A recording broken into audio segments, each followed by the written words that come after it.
Hello everyone, welcome to another video. Today we are going to run through how Christy lost 14 kilos in 4 months. We're going to break down the entire strategy, a full breakdown of the nutrition, just literally everything. And we're going to have an exciting interview one-to-one with Christy as well at the end. So to start with, Christy is a mum of two. So she has 2 kids, and she is a fly-in, fly-out worker. And what she flies out for work is really high up in terms of like the management sides of things. From memory, it's to do with the mines, and it's just like really quite high stress. And then she has also tried numerous weight loss programs before, where she lost weight and then she put it back on quite a few times. And then she also had severe plantar fasciitis, which is another word for severe foot pain underneath her feet. So they're her progress photos there. But yeah, to lose 14 kilos in 4 months is quite significant. Nonetheless, so very achievable. And she actually felt better the more and more she lost weight. So again, as I say all the time, sustainability is key. If you can lose weight sustainably, then you're actually going to feel better throughout that process rather than feeling like tired and starving and exhausted and like overworked. So we're going to run through her nutrition, her training, her mindset, and as I said in the beginning, an interview with Christy one-to-one. So to start off with nutrition, we have lots of different examples, but I'm just going to run through one, and part of it you can see on the screen here. So one of her nutrition examples is, okay, so for breakfast, she had yogurt with some Carmen's muesli and some berries, and then also a Nescafe latte. Snacks, so she was a lover for sugar, so we had to keep it in there.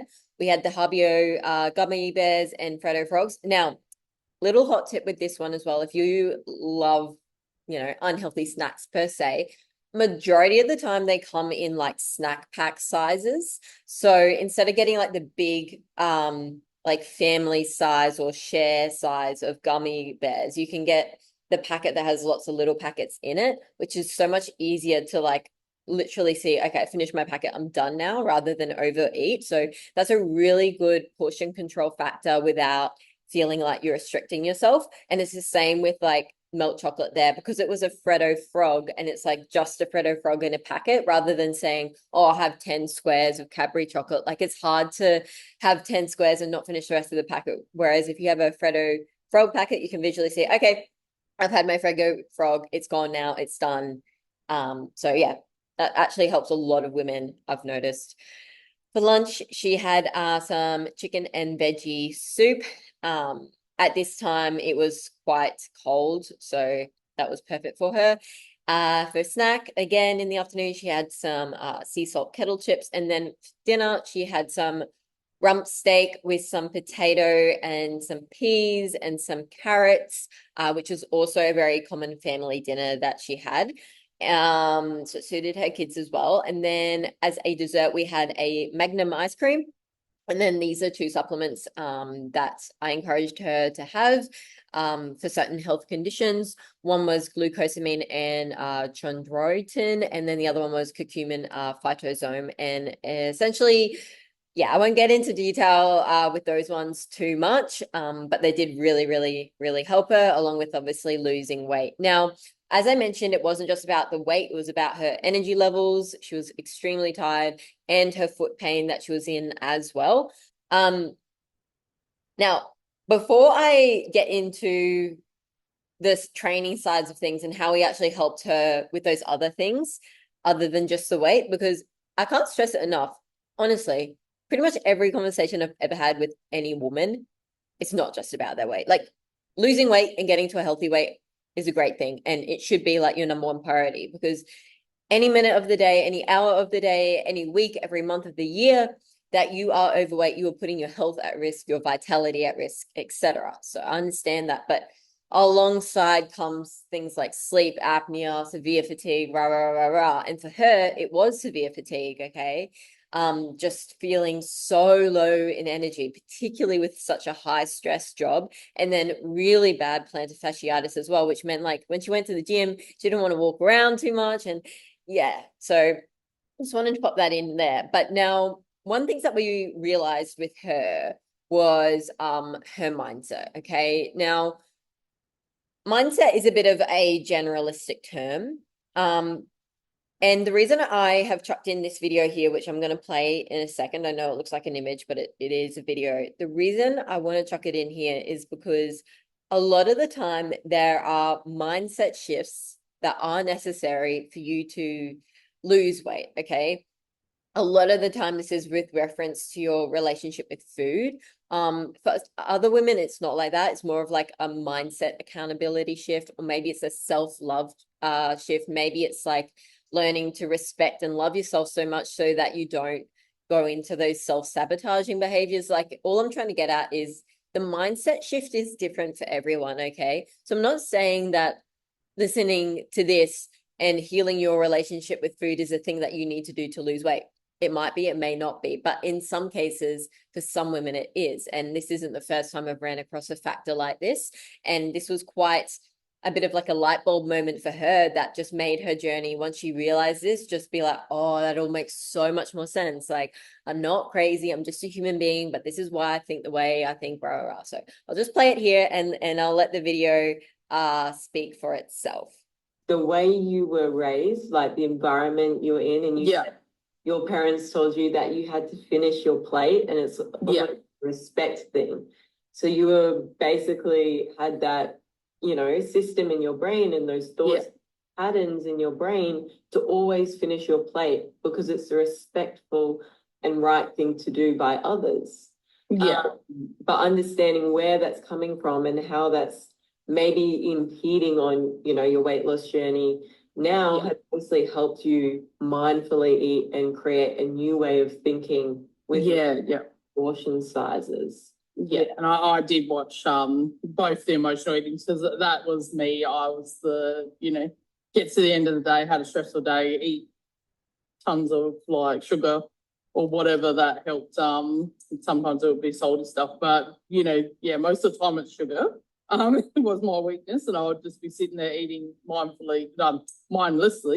When I watched that emotional eating, I was like, okay, that makes a bit of sense, especially with that, like the idea that you have to finish everything on your plate, don't be wasteful, So I'm like, okay, So even just when I'm making stuff, I've been more mindful, even for my kids, to make a little bit less. So then, so that you're finishing everything on your plate, but you haven't overstuffed yourself to get that way, kind of thing. So, Sure. And it's so interesting, Christy, not to talk about others, but like you're not the only woman that's kind of experienced a similar thing with reference to food, always finishing what's on your plate. And it's been this mind pattern in the way you've thought for years. But it's what was necessary to change in order to notice a physical change. How? All right. So I think this takes some people by surprise as well. What people don't realize is that what I focus on quite heavily, let me just make this bigger for a sec. That was a mindset shift for her. And that was one of the underlying levels of education that she was missing, realizing that this thinking pattern was something that was ingrained in her since childhood. She had to finish her plate. It's a respectful thing to do.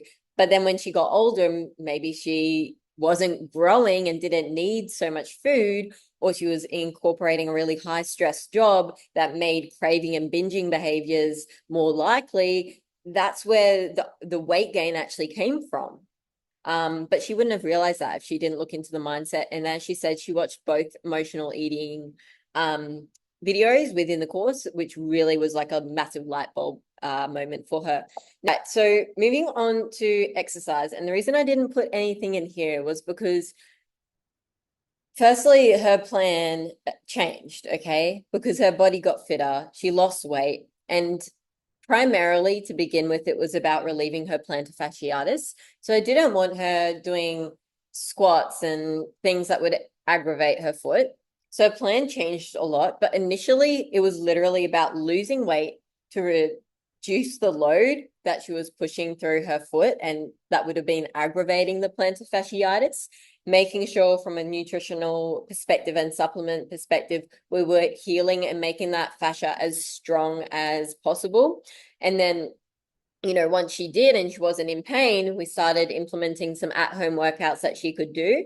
Since she mentioned quite a few times, oh, the times that I did go to the gym, it's really, really busy. And sometimes she didn't have the time for it. So I was like, why don't you just train at home? She's like, oh yeah, okay, true. So Chrissy was originally a gym woman, as in she had already had a gym membership, but wasn't making any progress in the gym. And it's funny to say that the at-home workouts and walking and losing weight brought her a lot more efficiency than the gym even did. So again, it's not necessary for you to go to the gym to lose weight or heal certain health matters. In the main video, and I'll probably make a breakdown video of it more so, but you guys have probably seen, and if not, it's in the video where it says like, if you want to lose 30 kilos in 6 months, that one. I should have a breakdown where, you know, phase 1 is about losing weight, getting your energy back, healing health conditions, etc. And then once you're at a healthy weight, we implement more so the weights and more invasive training with a change to food as well, but like basically just taking your fitness to another level. And if you think about it from this perspective, how are you meant to train with quality when you're already overweight? Like you can't train to the utmost ability of quality when you're overweight. So your primary focus should be losing the weight. And then once you're at a healthy weight, you're going to have more energy to train efficiently. You're also going to have a naturally strong body that doesn't have to carry around all this extra fat mass either.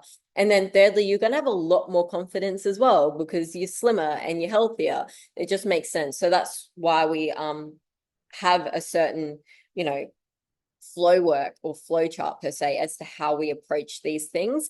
But again, you know, with her foot, her approach was a little bit different, and that's why individualized coaching is very important. So overall, her results were no foot pain, no plantar fasciitis. We healed her relationship with food. She lost 14 kilos in just 4 months and increased energy levels. And in case you don't believe me, like there's literally a message that she sent to the chat.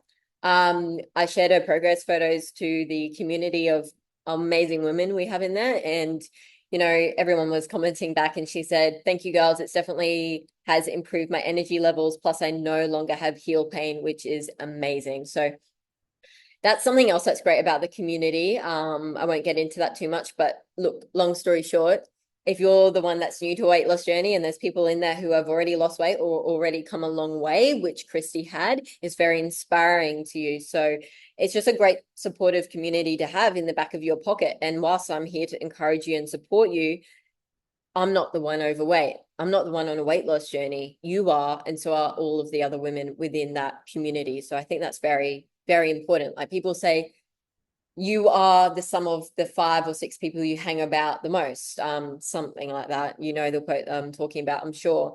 And if you don't have people in your life that you see every single day that aren't trying to lose weight like you and aren't on the same journey as you, it's going to be a lot more difficult and there's a lot more friction. Whereas when you're in a community where people are also trying to lose weight and, you know, maybe you've already lost weight and they're on to their next goal and it's in the back of your pocket and you can see that every single day and you can see wins every single day, it's pretty freaking encouraging as well. As you can see, that's her graph. So she started at 114 and that was 101.3, but by the time we have filmed this, she's actually at 109.7. So that's pretty awesome. Okay, moving on. So this is a bit of the interview, as I mentioned in the beginning, that I had one-to-one with Chrissy. So I'll just pop this one here.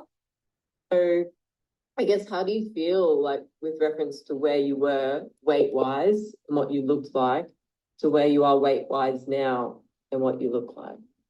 Like a lot better, especially like say looking at those photos, because yeah, looking at the first photos, I remember going, oh my God.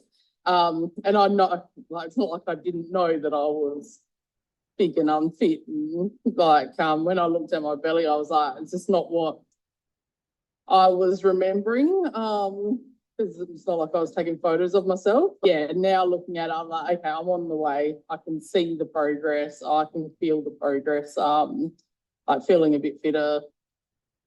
Yeah, my clothes are fitting. Well, my clothes are not fitting.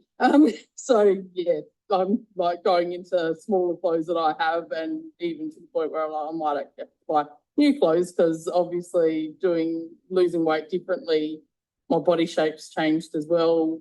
So yeah, I'm like, I might have to buy new clothes. Yeah, it's just it's good. It feels good. So Right, so that's Christy's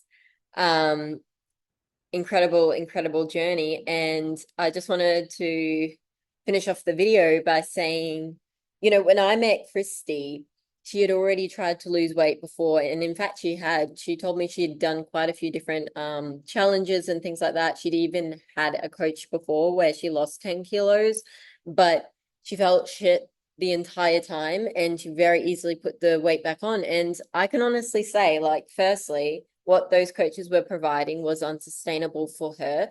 But secondly, it's very rare that coaches go and dive deeper to that next level of education and what that person actually needs. Like, what's the root cause? Of course, nutrition and exercise or movement and accountability are going to help that person. Like, that goes without saying. But what coaches often miss is the education. Like, if I tell you to do something, you're probably not going to do it. Whereas if I tell you, hey, do this, and this is why, you're a lot more inclined to perform that task or whatever it is, because you understand the significance behind it, right? So with all the respect, and I know there's a lot of great coaches out there, and I've had an online coach myself before for a bodybuilding competition, which is totally different. But, you know, they also educated me. They did. They were like, no, this is why you should do this, and this is why you shouldn't do that, and rah, rah, rah. And they didn't just slap a generalized nutrition plan on there. And they did ingrain a level of education. Obviously, I already had a lot of education because I'd already studied nutrition and biomedical science. I was probably one of those easier clients to coach. But regardless, like, whenever they told me to do something, they would tell me why straight away. And I think that is so important and often really missed, because in the nicest manner, and this is the same with like diets and fads, particularly diets and fads, people who coach diets and fads, what do you think they care about most? Getting you results as quickly as possible, which sounds really great. So, oh, great. Yeah, I want to lose weight super quickly. But if it's too quickly, you're going to put the weight back on. And also, if you lose weight that quickly, you've got to consider, okay, if I had to do that to lose the weight, then I have to do that to maintain the weight, which is why people come back, just like Christy did, and Jess, and so many women, and they say, I really hope this works, because I've tried time and time and time again, followed everything they said, and it just didn't work. Well, it did work, but now I'm in the same position. And that is somewhere no one wants to be. So at the end of the day, my goal for all of my clients is not only to get them to their goals, of course, but it's for them to understand how they actually got there, what got them from A to B. And whatever got them from A to B, they are able to not only maintain long-term, but actually understand as well. And it's why clients, once they, you know, achieve their deepest desires, they do turn around and they say, I know I can sustain this now. Like, it's not complicated. It's easy, because I've explained the understanding. So again, education is power at the end of the day. And I just wanted to stress that one. And yeah, it's just significantly important. And I know it can hurt our ego a lot of the time to be like, I know what's best, but you don't. Like, even myself, okay, I'll give you a very genuine example.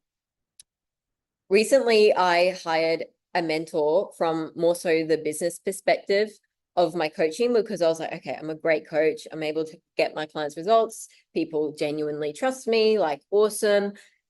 But I don't know how to get more eyeballs. I don't know how to like help more people, because I don't know how to get more eyeballs and more people wanting my help. Like, how are people meant to know about me? And I've never studied business, okay? And whilst I've had a lot of success and worked with a lot of clients, it didn't mean that I necessarily knew how to sustain that long term. Like, I was kind of just throwing darts at a dartboard, hoping, you know, someone will actually take action and want help. And then boom, they want action, they want help, they get the results, have a great time, awesome. But like at the end of the day, from a business perspective, I needed more help. And so I had to put my ego aside and go, Lily, yeah, you've had a lot of success, but you want to help more people. So go and get the help that you need. Is that going to require an investment from me? Yes. But am I going to get a return? Absolutely. I'm changing more people's lives. I'm helping more and more and more people. So a lot of the time we have to take our ego aside and be like, okay, maybe I know some things, but I don't know everything. And at the end of the day, if I want to sustainably not only get my result, but maintain that result long term, I need to invest in myself and I need to get the help and you need to get the education. Just like I said before, I didn't have the education around business. Like I've never studied business. I have no clue how in the world to grow a coaching business. No clue at all. Okay. So I just wanted to finish with that one. To encourage you to put your ego aside and realize, okay, you know what, maybe I don't know what's best for me.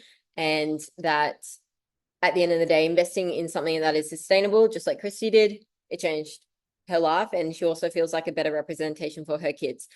Her words, not mine. So that's that one for today. Hope you enjoyed. And if you do want to book a one-on-one call with myself to see if, you know, I can help you lose weight and if I am a good fit for you, then you can book via the link below in the description. But again, only book if you're serious about losing weight. Please don't waste my time. I work like 10, 12-hour days. Okay. I respect your time, but I also respect mine. So it's only if you're genuinely interested. And on the back end of that, I'm never going to let anyone into my program that I can't genuinely help. So I'm not saying that you'll necessarily get a yes from me. All I'm saying is that it's a chat to see if I can help you. And if I can, and that's the case, you know, I'll invite you into my program, but that's up to you at the end of the day. But yeah, it does me a massive disservice if I can't help you and I let you in like that. It just looks bad on me. It creates bad word of mouth, etc. So, yeah, that's that. If you want to book a call, book below. Otherwise, I will see you guys in the next video. Ciao for now.